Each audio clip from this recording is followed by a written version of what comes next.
మన ప్రభువును రక్షకుడునైన యేసుక్రీస్తు శ్రేష్టమైనటువంటి నామములో మీ అందరికీ నా యొక్క హృదయపూర్వకమైన శుభాలు వందనాలు తెలియజేస్తూ ఉన్నాను. ఈరోజు దేవుని యొక్క వాక్యము చదువుకుందాం. మీరు తండ్రిని నా పేరట ఏమి అడిగినను ఆయన మీకు అనుగ్రహించునని మీతో నిశ్చయముగా చెప్పుచున్నాను. యోహాను సువార్త 16వ అధ్యాయం 23వ వచనము. మరొకసారి చదువుకుందాం. మీరు తండ్రిని నా పేరట ఏమి అడిగినను ఆయన మీకు అనుగ్రహించునని మీతో నిశ్చయముగా చెప్పుచున్నాను. దేవుని పరిశుద్ధ నామమునకు మహిమ కలుగునుగాక. క్రీస్తునందు నా ప్రియమైనటువంటి దేవుని ప్రియులారా, చదవబడిన దేవుని లేఖనమును మనం ధ్యానం చేసుకుంటే మన ప్రభు అయిన యేసుక్రీస్తు మనము ఆరాధించే మన ఆరాధనకు యోగ్యుడైనటువంటి దేవుడు అంటాడు, మీరు నా పేరిట తండ్రిని ఏమి అడిగితే అది మీకు ఇస్తాడు, అది మీకు ఇస్తాను అని ప్రభు మనతో మాట్లాడుతూ ఉన్నాడు. ప్రియులారా, ఈ దినమున అనేక మంది ప్రజలు, అనేక మంది బిడ్డలు అనేక రకాలైనటువంటి సమస్యలతో ఉన్నారు, అనేక రకాలైనటువంటి ఇబ్బందులతో ఉన్నారు, అనేక రకాలైనటువంటి ఒడిదుడుకుల మధ్యలో అప్పుల బాధలు, సమస్యలు, ఆర్థికపరమైన ఇబ్బందులు, సంతానము లేకపోవడము, శరీరములో రుగ్మతలు, రోగాలు, ఎటు చూసినా రకరకాల సమస్యలు కుటుంబ జీవితాలలో మనకు కనపడతా ఉన్నాయి.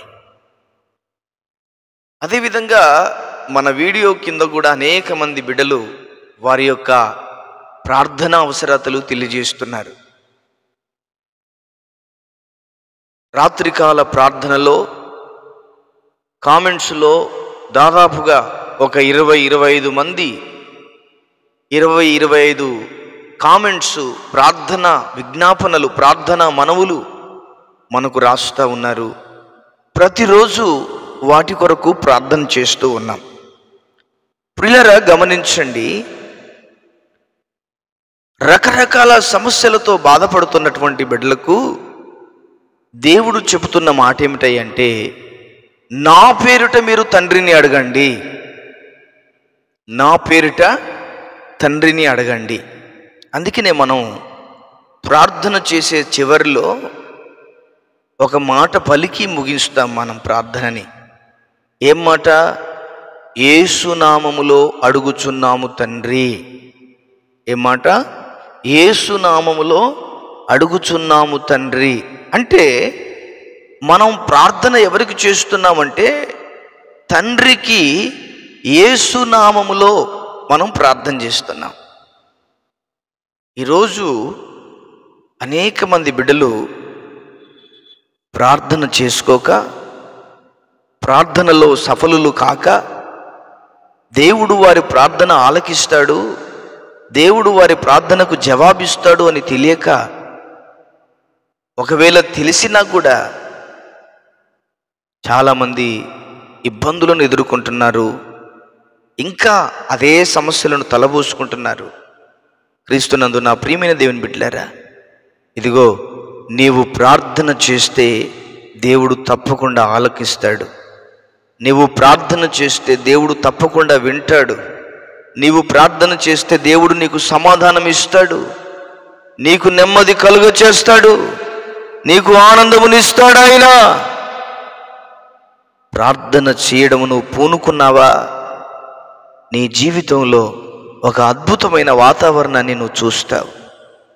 ఏమండి, సంతానము లేక బాధపడుతూ దేవుని మందిరములో పడి ఏడ్చినటువంటి హన్నాకు పిల్లలు కలగలేదా?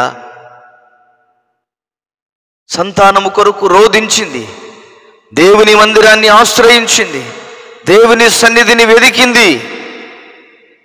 దేవుడు 5 మందిని సంతానముగా హన్నాకు ఇచ్చాడు.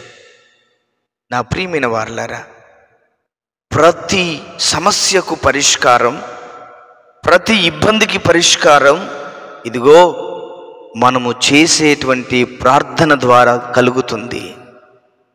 అవి ఎటువంటి సమస్యలైనా ప్రార్థనతో మనం జయించగలుగుతాము. ప్రార్థనతో మనము వాటిని పొందుకోగలుగుతాము. ప్రార్థన ద్వారా వాటిని మనము పొందుకుంటాము. ఆ ప్రార్థన అనేది లేక కుటుంబాలు ఎన్నో ఇబ్బందులకు గురవుతున్నారు, ఎన్నో బాధలు అనుభవిస్తూ ఉన్నారు. ప్రియమైన దేవుని బిడ్డలారా, బైబిల్ గ్రంథంలో అనేక మంది బిడ్డలు వారి అనుభవాలలో దేవునికి ప్రార్థన చేస్తూ, దేవునికి మొరపెడుతూ దేవుని సహాయాన్ని వారు పొందుకున్నారు. అదే విధముగా దేవుని వాక్యము మనతో మాట్లాడినట్లుగా మనము కూడా యేసు నామం పేరిట మనం అడిగిన దానిని మనం పొందుకుంటాము. దేవుడు మనకిస్తాడు, దేవుడు మనకు అనుగ్రహిస్తాడు, దేవుడు మనకు చేస్తాడు. నా ప్రియమైన వారలారా, ఈ విషయాన్ని మనం గమనించాలి. ఎవరి మీదనో మనం ఆధారపడితే పరిష్కారం కాదు. దేవుని మీద ఆధారపడుతూ, దేవునికి ప్రార్థన చేస్తూ, దేవుని సన్నిధిలో గోజాడుతూ, ఏమండి, దేవుని కంటే ఏ సమస్య కూడా గొప్పది కాదు, దేవుని కంటే ఏ సమస్య కూడా పెద్దది కాదు. దేవుడు తీర్చలేని సమస్య అంటూ ఏది లేదు ఈ లోకంలో. నీకు అప్పుల బాధ ఉందా? సంతానము లేదా? ఆర్థికంగా వెనుకబడ్డావా? శరీరంలో రోగం ఉందా? అప్పుల బాధలు ఉన్నాయా? ఏమండి, అది ఎటువంటి సమస్య అయినా దేవుడు తీర్చే దేవుడు, దేవుడు విడిపించే దేవుడు గనక దేవుని సన్నిధిలో ఉన్నటువంటి మనము ఆ విధంగా దేవుణ్ణి అడుగుతూ ప్రార్థన చేస్తూ దేవుని సన్నిధిలో సహాయమును పొందుదాము. దేవుడు ఈ మాటలను దీవించునుగాక. చిన్న ప్రార్థన. ప్రేమ కలిగిన తండ్రి, విన్న మాటలు మా వినికిడిలో దీవించి ఆశీర్వదించు. మీరు తండ్రిని నా పేరిట ఏమి అడిగినను ఆయన మీకు అనుగ్రహించునని చెబుతున్న దేవా, బిడ్డల సమస్యల నుండి, బిడ్డల ఇబ్బందుల నుండి, బిడ్డల ఒడిదొడుకుల నుంచి విడుదల కలగచ్చి నెమ్మదితోనూ సమాధానముతో నింపి మహిమ కలిగిన రాకడ కొరకు సిద్ధపరచుమని వందనాలు చెల్లిస్తూ యేసయ్య ఘనమైన నామములో ప్రార్థన చేసి వేడుచున్నాము ప్రియమైన పరలోకపు తండ్రి. Amen, amen, amen. దేవుడు మనందరినీ దీవించి ఆశీర్వదించునుగాక. ఆమెన్.